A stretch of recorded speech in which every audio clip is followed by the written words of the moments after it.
നമസ്കാരം. വിസ്ഡം ബൈറ്റ്സിന്റെ ഒരു പുതിയ എപ്പിസോഡിലേക്ക് സ്വാഗതം. I am Sunita, assistant professor in Malayalam, HSS department.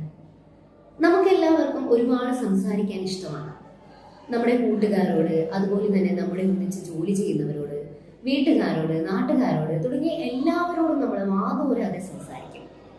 പക്ഷേ അതേസമയം ഒരു സ്റ്റേജിൽ കയറി നിന്ന് ഇതേ വ്യക്തികളോട് തന്നെ സംസാരിക്കാൻ പറഞ്ഞു കഴിഞ്ഞാൽ നമ്മളിൽ 70% പേർക്കും അത് സാധ്യമല്ല.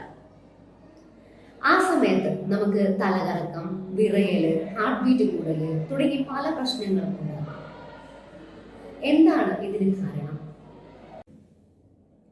ചിലർക്ക് പണ്ട് താൻ സ്റ്റേജിൽ കയറി നിന്ന് പ്രസംഗിച്ചപ്പോൾ തെറ്റിപ്പോയതും ആളുകൾ കളിയാക്കിയതും അതൊക്കെ ആലോചിച്ചായിരിക്കും ടെൻഷൻ. എന്നാൽ മറ്റു ചിലർക്കാണെങ്കിൽ ഇതിനു മുമ്പ് സംസാരിച്ചവരൊക്കെ നന്നായി സംസാരിച്ചു, ഇല്ലെങ്കിൽ പ്രസംഗിച്ചു, ഇനി തന്റെ ഊഴമാണ്, തന്നെ ആളുകൾ എങ്ങനെ വിലയിരുത്തും എന്നതിനെ കുറിച്ച് ആലോചിച്ചായിരിക്കും ടെൻഷൻ.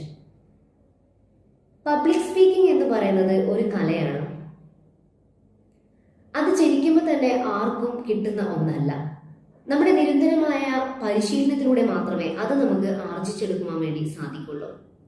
എന്താണോ നമുക്ക് ചെയ്യാൻ പറ്റില്ല എന്ന് തോന്നുന്നത് അതിനെ വീണ്ടും വീണ്ടും ചെയ്യുക.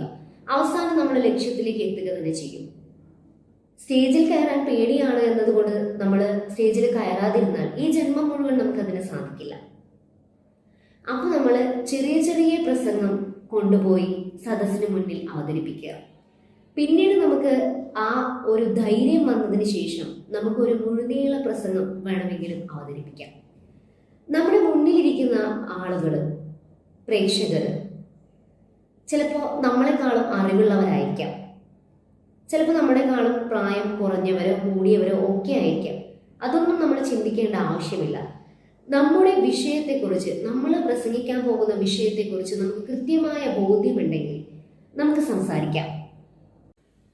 എത്രയൊക്കെ നമ്മൾ ഒഴിഞ്ഞു മാറാൻ ശ്രമിച്ചാലും ചില സ്ഥലങ്ങളിൽ നമുക്ക് സംസാരിച്ചേ മതിയാകും. അങ്ങനെയുള്ള അവസരങ്ങൾ ധൈര്യപൂർവ്വം കൈകാര്യം ചെയ്യാൻ നമുക്ക് സാധിക്കണമെങ്കിൽ സ്റ്റേജ് ഫിയർ അല്ലെങ്കിൽ സഭാകമ്പം നമ്മൾ നമ്മുടെ ജീവിതത്തിൽ നിന്നും തുടച്ചു മാറ്റിയേ മതിയാകും.